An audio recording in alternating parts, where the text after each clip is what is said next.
विनोद अपनी माँ के साथ शहर के एक छोटे से घर में रहता था। विनोद के घर में विनोद की माँ थी। विनोद के पापा की कुछ समय पहले ही मृत्यु हो गई थी। अब घर की सारी जिम्मेदारी विनोद पर आ गई थी और विनोद ने 12वीं तक पढ़ाई की थी। कुछ समय नौकरी के लिए प्रयास करने के बाद विनोद को एक कॉलेज में चपरासी के पद पर नौकरी मिल गई। विनोद नौकरी मिलने पर घर आकर यह बात खुशी खुशी अपनी माँ को बताता है। माँ बहुत खुश होती है। अब विनोद धीरे धीरे अपने घर के हालातों को सुधारने लगता है। वह कॉलेज में चपरासी के पद पर काम करता। उसकी तनख्वाह ज़्यादा तो नहीं थी, लेकिन इतनी थी कि माँ बेटे का अच्छे से गुजारा हो जाता, क्योंकि विनोद एक सामान्य परिवार से था। उसकी ज़्यादा बड़ी ख्वाहिशें नहीं थी। विनोद के घर में अब सब अच्छे से चल रहा था। तभी विनोद की माँ के मन में एक दिन विनोद की शादी का ख्याल आया और उन्होंने विनोद के लिए लड़की देखना शुरू कर दिया। कुछ समय के बाद विनोद की शादी एक कविता नाम की लड़की से हो जाती है। शादी के बाद एक दिन रात के समय विनोद और उसकी पत्नी कविता बैठे हुए थे और कविता ने अपने पति विनोद से अपनी ख्वाहिश जाहिर की। उसने विनोद से कहा कि मैं आगे की पढ़ाई करना चाहती हूँ और विनोद मान जाता है। विनोद और कविता यह बात अपनी माँ को बताते हैं और माँ भी तैयार हो जाती है।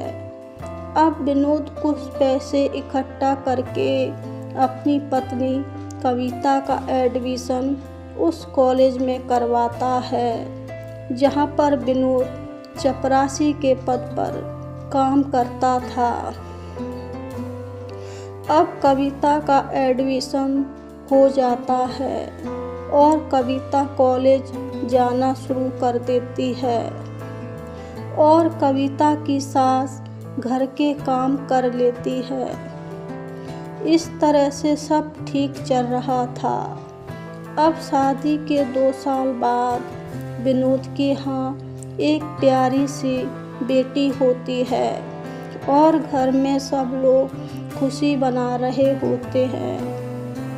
कुछ समय बाद कविता का कॉलेज से पोस्ट ग्रेजुएशन हो जाता है, लेकिन कविता आगे मास्टर डिग्री भी करना चाहती है और वह यह बात अपने पति से जाहिर करती है और विनोद की इतनी हालत नहीं है कि वह मास्टर डिग्री की फीस भर सके, क्योंकि विनोद के ऊपर उसके घर की जिम्मेदारी भी है और विनोद की नौकरी जो कि चपरासी की है उससे इतनी तनख्वाह नहीं है कि वह कविता को मास्टर डिग्री करा सके।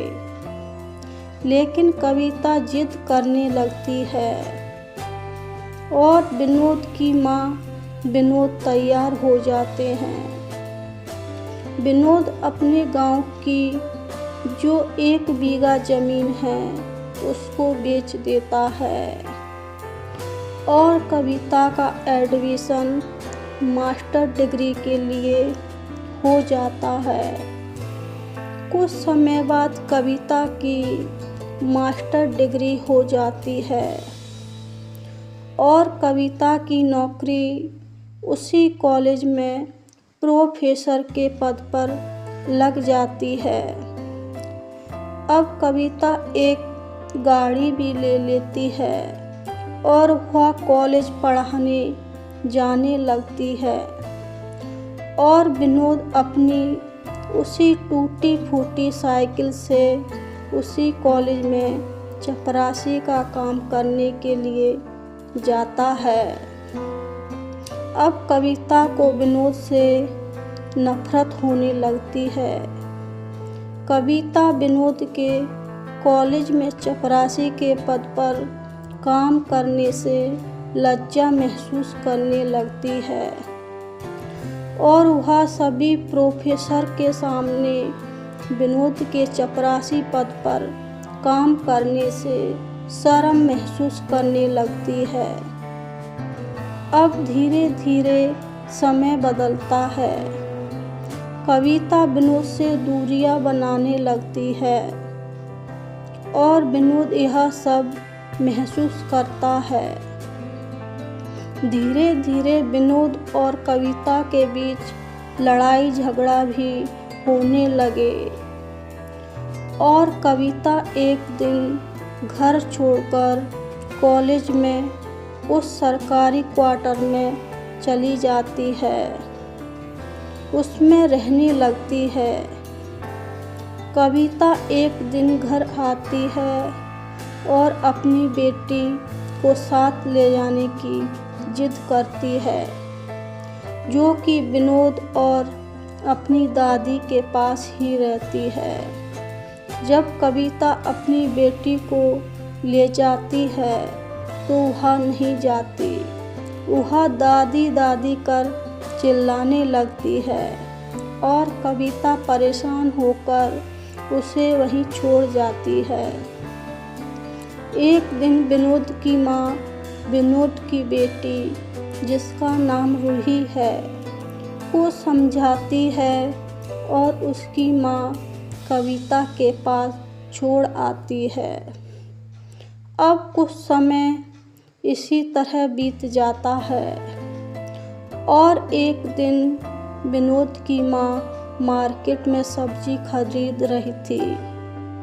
तभी वहीं पर कविता भी सब्जी खरीद रही थी और उसके साथ उसकी बेटी रूही भी थी। रूही अपनी दादी को देखकर दादी के पास आ जाती है और दादी के साथ कुछ समय वहीं खेलने लगती है और खेलते खेलते वह अपनी दादी को बताती है कि दादी दादी, माँ के घर पर एक अंकल आते हैं जो वहीं पर रहते हैं और मुझसे अच्छे से बात भी नहीं करते हैं और वह कभी कभी तो हमारे घर पर ही सो जाते हैं। विनोद की माँ रूही की मुँह से यह बात सुन हैरान हो जाती है और वह चुपचाप घर चली आती है और विनोद को वह सारी बात बता देती है जो रूही ने अपनी दादी को बताई थी और विनोद की रूह कांप जाती है। उसको तो विश्वास ही नहीं होता कि कविता ऐसा कर सकती है, लेकिन विनोद सोचता है कि मैं इसकी छानबीन करूँगा। अब विनोद कविता पर नज़र रखता है और एक दिन कविता अपने उस प्रोफेसर दोस्त के साथ एक होटल में बैठकर गपशप कर रही थी और विनोद चुपके से देख रहा था और विनोद की आंखों से आंसू टपक रहे थे। उसे विश्वास ही नहीं हो रहा था कि जिस कविता को उसने अपनी इतनी परेशानियां होने पर अपने गांव की ज़मीन बेचकर पढ़ाया, नौकरी लगाई और वह यह सिला दे रही है, वह किसी मर्द के साथ है। और यह बात विनोद के दिल में लग गई और विनोद ने उसी दिन ठान लिया कि मैं अब कुछ बड़ा करके दिखाऊंगा। और विनोद अब खूब मेहनत करता। विनोद ने अपनी चपरासी की नौकरी के साथ साथ एक छोटी सी मार्केट में दुकान निकाल ली और धीरे धीरे समय बदला। विनोद एक बहुत बड़ा बिजनेसमैन बन गया। उसकी मार्केट में एक बड़े बिजनेसमैन के तौर पर पहचान हो गई। और इधर कविता, जो कि कॉलेज में प्रोफेसर थी, कॉलेज में कुछ कार्य करते वक्त कुछ कागज़ों में उससे गलती हो जाती है और जब जांच कमेटी बैठती है तो वह कविता को दोषी मानते हैं और कविता की नौकरी चली जाती है और कविता को उसका प्रोफेसर दोस्त छोड़ देता है।